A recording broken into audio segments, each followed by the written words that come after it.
তো ভিউয়ার্স আসসালামু আলাইকুম। আশা করি সবাই ভালো আছেন। আলহামদুলিল্লাহ আমিও ভালো আছি। দেশ এবং দেশের বাইরে থেকে যে আমার এই ভিডিওটা দেখছেন সবাইকে আমার চ্যানেল পাবনা ভিলেজ সিটির পক্ষ থেকে আন্তরিক শুভেচ্ছা এবং অভিনন্দন। আপনাদের সঙ্গে যুক্ত আছি আমি আসাদ।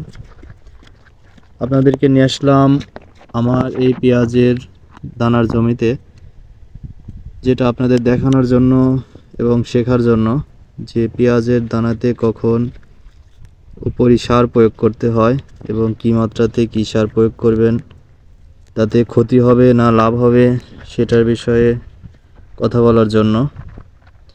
ইনশাল্লাহ ভিডিওটা সবাই দেখবেন, এতে উপকৃত হবেন। এটা হচ্ছে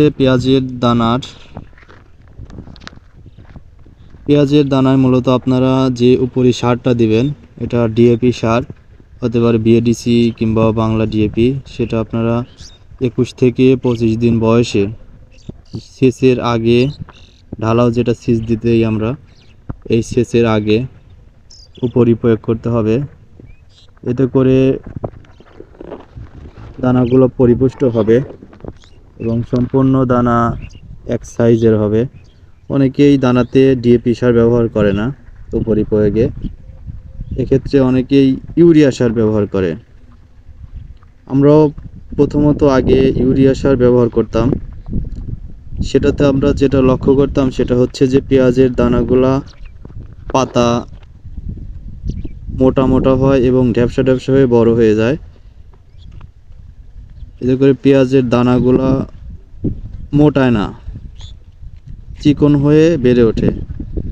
পরবর্তীতে আমরা আজ থেকে 5 বছর যাবৎ যেটা লক্ষ্য করতেছি, আমরা পেঁয়াজের দানাতে উপরি সার হিসাবে ডিএপি সার ব্যবহার করি। সেটা মাত্রাটা আপনারা প্রতি শতকে 500 গ্রাম থেকে 750 গ্রাম ব্যবহার করবেন। এটা 21 দিন থেকে 25 দিন বয়সে আপনারা দানাগুলো যখন 3 পাতা হয় তখন এই উপরি সার ডিএপি সারটা ব্যবহার করবেন। এতে করে ইনশাল্লাহ ভালো উপকৃত হবেন। আর দানাগুলো আপনারা দেখবেন যে এই ডিএপি সার ব্যবহার করার ফলে দানাগুলো সম্পূর্ণ পরিপুষ্ট হবে এবং দানাগুলো মোটা হবে, দানা কিন্তু বাড়বে না। আর ইউরিয়া সার প্রয়োগ করলে, উপরে প্রয়োগ করলে যেটা হয় সেটা হচ্ছে যে দানাগুলো দ্রুত বেড়ে ওঠে কিন্তু দানাটাগুলো মোটা হয় না।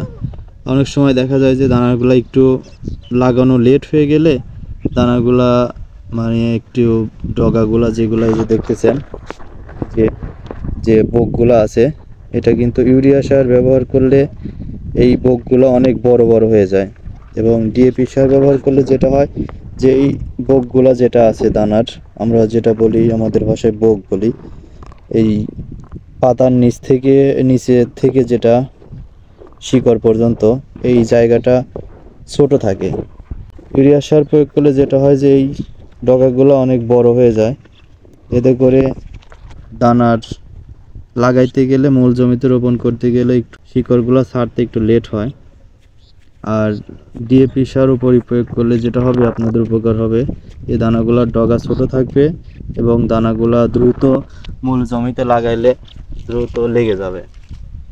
সেজন্যই মূলত আপনারা যেটা করবেন সেটা হচ্ছে যে এই দানাগুলা ডিএপি সার ব্যবহার করবেন। যখন দেখবেন যে আপনাদের দ্রুত লাগাইতে চাচ্ছেন জমিতে, সেক্ষেত্রে ইউরিয়া সারটা একটু ব্যবহার করতে পারেন এবং ডিএপি সারের সঙ্গে সেটা ডিএপি সার প্রয়োগ করলেন, হয়তো বা সেচটা দিলেন। মাটিগুলা যখন একটু শুকানো ভাব হয় তখন আপনারা ইউরিয়া সারটা ব্যবহার করবেন।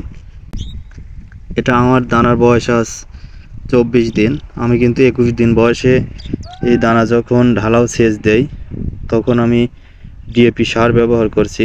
সেটা মাত্রা 750 গ্রাম পার শতকে।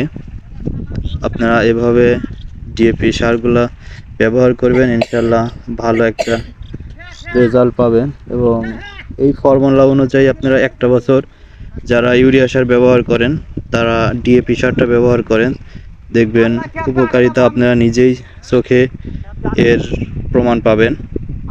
আসলেও আমি যে কথাগুলো বললাম এটা আসলেও কতটুকু সত্যতা ইনশাল্লাহ আপনারা নিজেরাই প্রমাণ পাবেন।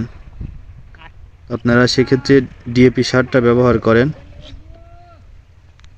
আর ইউরিয়া সারটা আমি বলবো একটু কম ব্যবহার করার জন্য, কারণ এই দানাতে ইউরিয়া সার একটু কম ব্যবহার করলে সবথেকে ভালো হয়। তো দর্শক, এই ছিল আজকের ভিডিওতে।